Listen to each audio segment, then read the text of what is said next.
Hello guys, welcome to our YouTube channel Samriddhi academy. हम लोग class 9 का चैप्टर नंबर 6 रेखा एवं कोण कर रहे थे। हम लोग पढ़ चुके हैं लास्ट वाले वीडियो में कि कोण क्या होता है, रेखा क्या होता है और कोणों के प्रकार पढ़ चुके हैं। कोण के अलग अलग प्रकार मैंने बताया था। उसके बाद पूरा कोण, संपूरा कोण पढ़े थे। रैखिक युग्म भी पढ़ चुके हैं, शीर्षाभिमुख कोण भी पढ़ चुके हैं। और लास्ट वीडियो में हमने और एक चीज़ देखा था, त्रिभुज के बाह्य कोणों का गुण। आज हम लोग इस वीडियो को आगे बढ़ाएंगे। इसमें आगे इंपॉर्टेंट टॉपिक को हम लोग करेंगे। इसमें और कुछ इंपॉर्टेंट टर्म देखना है, बेसिक टर्म देखना है। उसके बिना हम लोग क्वेश्चंस को सॉल्व नहीं कर पाएंगे। अगर वो समझ में आ जाएगा फिर आप लोग आसानी से क्वेश्चन को सॉल्व कर पाएंगे।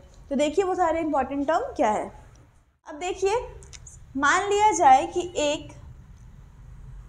ये एक सीधी रेखा है। सीधी रेखा है ये इसका नाम A है और इसका नाम B है। इसके समांतर एक और रेखा खींची जाएगी। इसके समांतर एक और रेखा खींची गई, इसका नाम C और इसका नाम D। समांतर रेखा का मतलब आप लोगों को पता ही है कि वैसी रेखा जिसे कितना भी बढ़ा दिया जाए तो वो कभी एक दूसरे को प्रतिच्छेद नहीं करेगी, यानी कि काटेगी नहीं। जैसे कि ये वाला रेखा है, नीचे वाला रेखा, इसको हम आगे कितना भी बढ़ा दें या इस तरफ से कितना भी बढ़ा दें तो ये इससे कभी भी टच नहीं करेगी, ये हमेशा इससे दूरी रहेगी। और एक बात इसमें याद रखना है कि इसके बीच का दूरी, यानी इसके और इसके बीच का दूरी जो होगा वो हमेशा यहाँ पे चाहे यहाँ पे, वो हमेशा क्या रहेगा, बराबर रहेगा। तो उसे ही क्या कहेंगे, समांतर रेखाएं कहेंगे।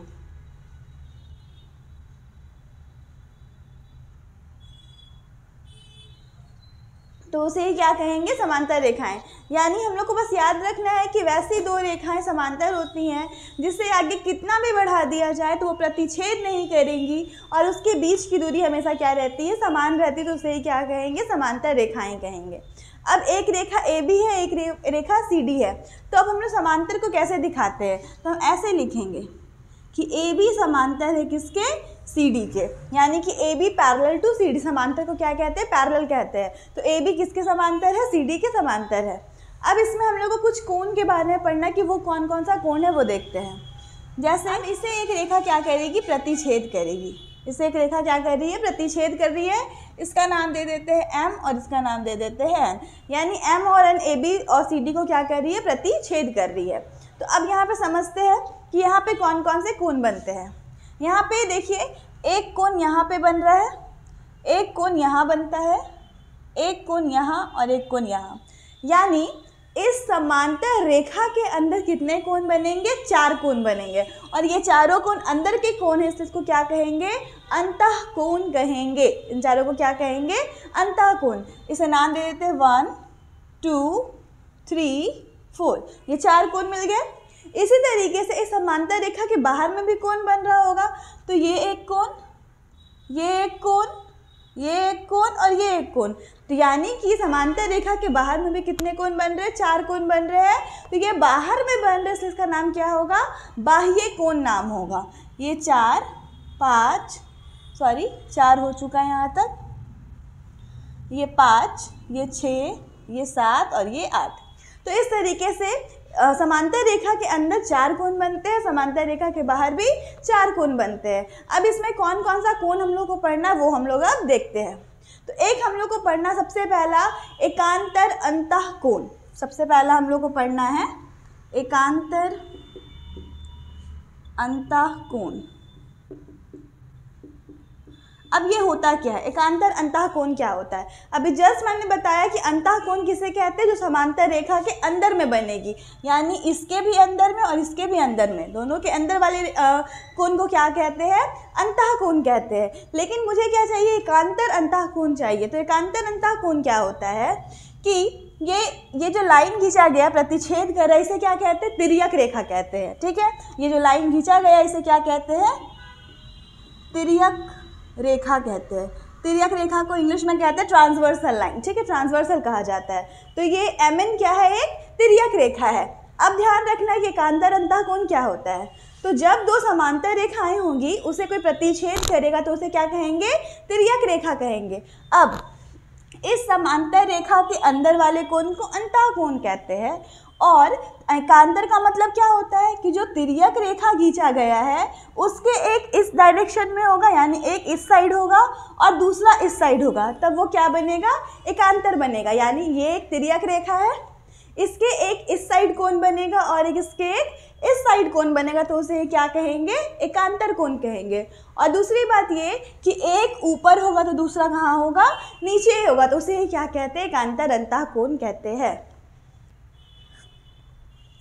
तो आप लोग को समझ में आया होगा कि मैंने क्या कहा कि तिर्यक रेखा के एक इस डायरेक्शन में एक इधर होगा और दूसरा इधर होगा। दूसरी बात याद रखना कि एक ऊपर होगा तो एक नीचे होगा।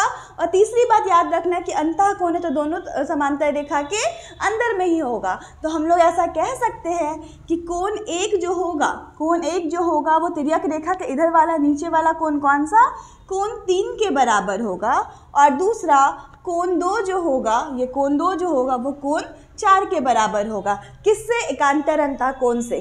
तो आपको याद रखना है कि किसी भी दो समांतर रेखा और उसके ऊपर अगर एक तिर्यक रेखा खींची जाए तो वहाँ पे एकांतर अंतः कोण क्या होता है, बराबर होता है। और एकांतर अंतः कोण आपको समझ में आ गया कि तिर्यक रेखा के एक इस तरफ होगा, दूसरा इस तरफ होगा, एक ऊपर होगा और एक नीचे होगा, तो उसे क्या कहते हैं, एकांतर अंतः कोण कहते हैं। अब दूसरा होता है एकांतर बाह्य कोण। वो क्या होता है, अब दूसरा नंबर पे है एकांतर बाह्य कोण।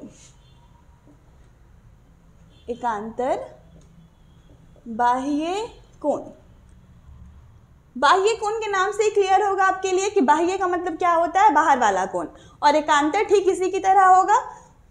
तो देखिए यहाँ पे ये जो समांतर रेखा है इसके बाहर का कोण, तो उसके बाहर कौन कौन सा कोण है, 5, 6, 7, 8, ये क्या है, समांतर रेखा के बाहर वाला कोण है।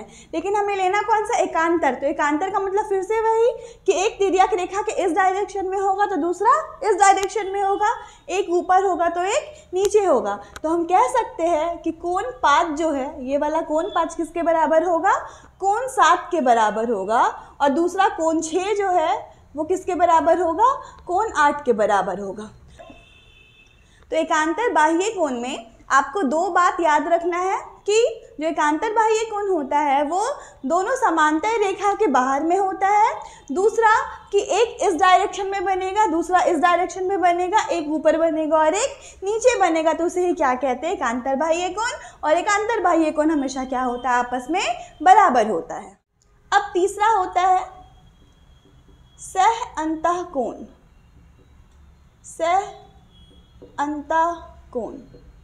इसे अंतः कोण भी कहा जाता है, सह अंतः कोण कहिए या फिर अंतः कोण भी कहा जाता है।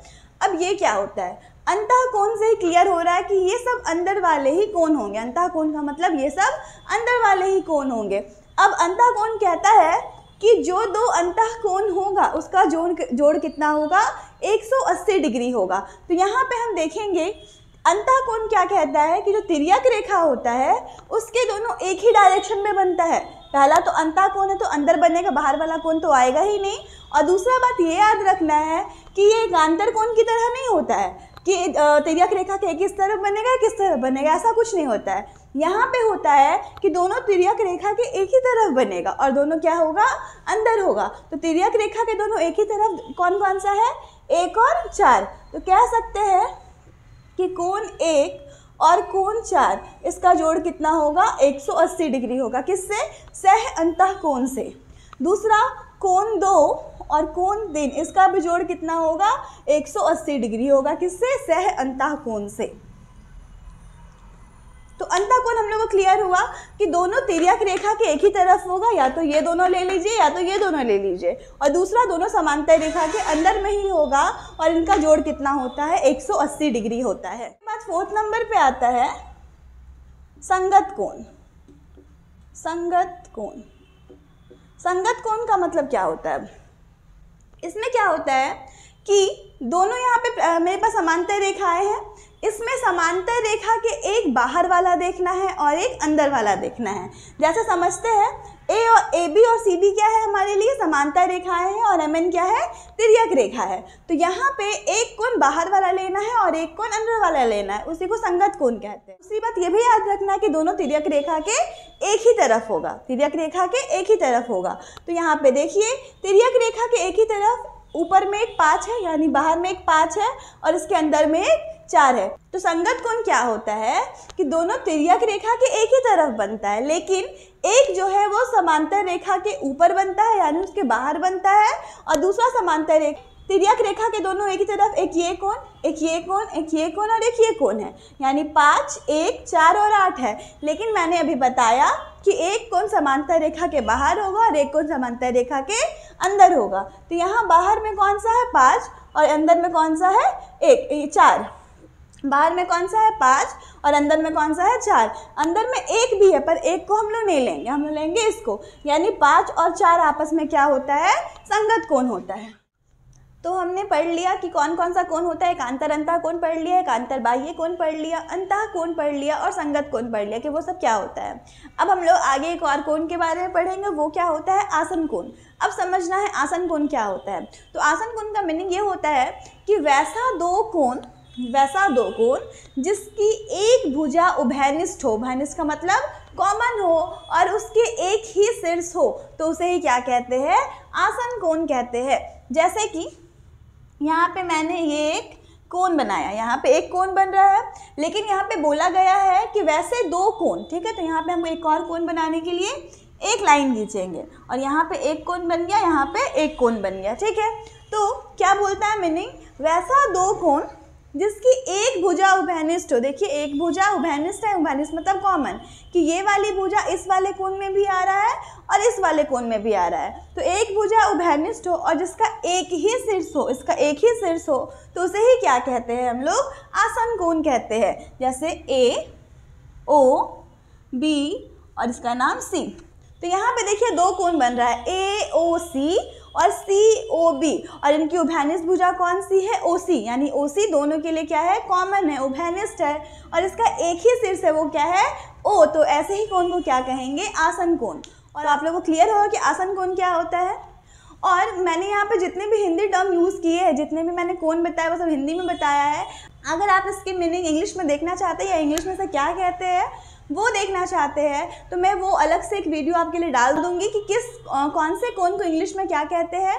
मैंने जितने भी कोण बताए हैं उन सब के लिए मैं इंग्लिश टर्म आपके लिए लेकर के नए वीडियो में आऊँगी। तो अगर आपको ये चाहिए तो आप मुझे कमेंट करें, और आई होप सो कि आप लोग को सारा कोण क्लियर होगा। मैंने सारा बेसिक टर्म, जितना भी इम्पॉर्टेंट कोण हम लोग को पढ़ना था वो सब मैंने आपको यहाँ पे क्लियर करा दिया, वो सब मैंने आपको बता दिया है। अब इसके बाद हम लोग चलेंगे एनसीईआरटी के एक्सरसाइज पे, लेकिन उसके पहले आप सारे कोण को अच्छे से समझ लीजिए। इनफैक्ट इसके पहले वाले जितने भी वीडियोस हैं जिसमें मैंने बेसिक टर्म बताया है उन सबको आप पहले देखिए, फिर ये वीडियो देखिए, उसके बाद ही हम एक्सरसाइज सॉल्व करेंगे। आप भी उसके बाद एक्सरसाइज सॉल्व करिएगा ताकि आपको एक एक टर्म अच्छे से क्लियर होता चला जाए। मैंने सारा कोण बता दिया, सारा कोण आपको समझा दिया है। आप इसके बाद एक्सरसाइज करिएगा, लेकिन उसके पहले आप इस सारे वीडियो को अच्छे से देख लीजिए, देन आप एक्सरसाइज सॉल्व करिएगा तो आपको कोई भी परेशानी नहीं होगी।